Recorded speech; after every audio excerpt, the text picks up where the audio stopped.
My name is Gavin Evans, and this is my review of Kick-Ass 2. And this review will have spoilers, so there's your warning. But when this movie came out, I had very low expectations. One, because Matthew Vaughn wasn't coming back to direct this movie, and two, because this movie got destroyed by critics. It has a 32% on Rotten Tomatoes, and I remember leaving the theater so surprised at just how much I liked this movie. It's not as good as the first one, but it's a solid sequel. So let's begin talking about the cast. And Aaron Taylor Johnson, I think, does a great job. He's able to carry this movie incredibly well. He brings plenty of personality to his character. And I like the fact that you can tell that he has grown and matured. Like at the beginning of the first movie, he lacked any bit of confidence. He was weak. He was a bit of a loser.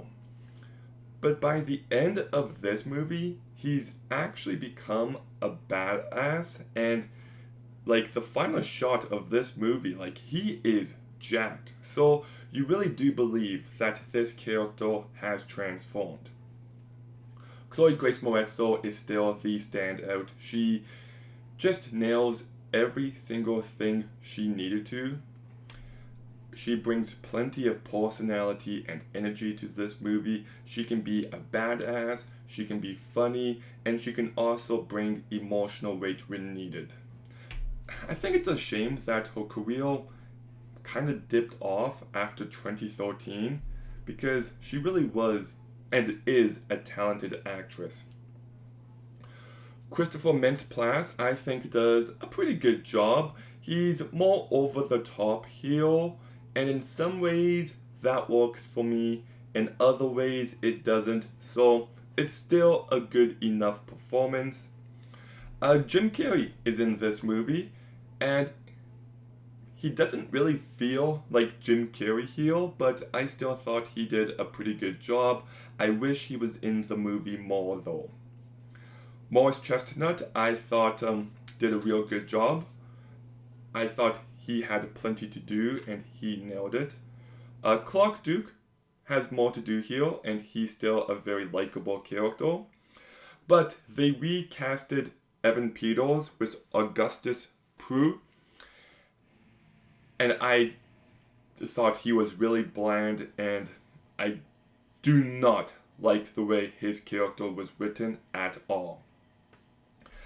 Ian Glenn is only in one scene, but boy does he stand out in that one scene. He's real menacing.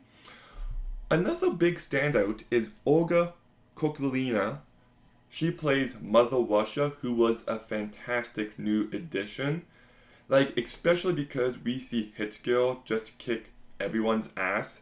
It's nice to see someone who can actually beat her up. It made for some nice tension, and yeah, she was a real great villain. John Leguizamo, I thought, did a perfectly fine job. We've got Lindy Booth as Night Bitch, and I liked her. I would have liked a bit more of her, to be honest.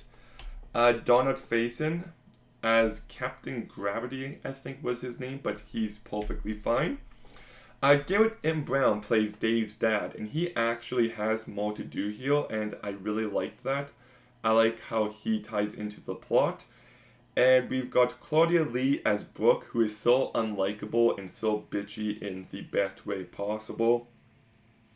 And even though she doesn't really have anything to do, Ella Purnell's in this movie, which is nice to see because she is one of my favorite actresses. So the cast is actually really strong for this movie, and I think it's a proper evolution when it comes to the story. Dave, actually getting trained by Hit Girl, becoming a more competent hero, and him finding a community. I liked that aspect of the plot. But the Hit Girl plot is the standout. her childhood was stolen from her by her dad, and she's trying to adapt, she's trying to be normal, and she's not succeeding. She's dealing with boys and bullies, and at the end of the movie, she just realizes that she's Hit Girl, and that's all she's ever going to be. And it's nice to see her confirm that, but it's also real sad at the same time. And yeah. I also do like the relationship between Dave and Hit Girl. In the movie, there's only like a 2 to 3 age gap, so it's not that big of a deal. I like how they genuinely come to care for each other and they comfort each other when needed. But that kiss at the end, I'm not a fan of.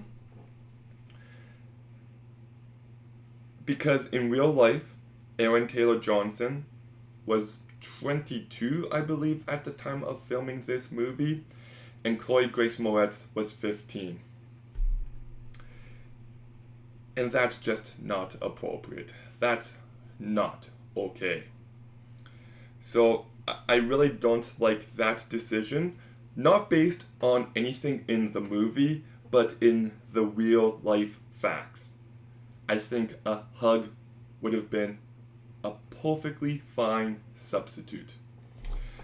Chris's plot, I do think, is pretty good. You know, he's trying to find some community, some people to do what he wants them to do in a very different way. I do love that scene with him and his uncle. Well, his uncle kills Javier, I think was his name. And Chris is just like, thank you. I needed that. That's actually a real great scene. And I do like how this movie kind of taps into how, like, if Kick-Ass was a symbol for good and it inspires people to do better, then the motherfucker is a symbol for bad and it scales off the good people and it shows how symbols can work in both ways. Thematically, I think that's interesting. And I also like how this movie deals with the promises we make and how some just have to be broken. I thought it added some nice depth to the characters. Even though I don't think this movie is as well directed as the first movie, I still think Jeff Radlow did a very admirable job. Like, the movie has plenty of energy, it's filled with personality, it's moving fast, like, it's stylish. He really did do a good job. I like the music by Henry Jackman and Matthew Markson. There's one song in this movie, Carry You, which is supposed to be a typical boy band song, but it's actually pretty solid. The movie can be funny when needed. I like the brutality, and the action is still good.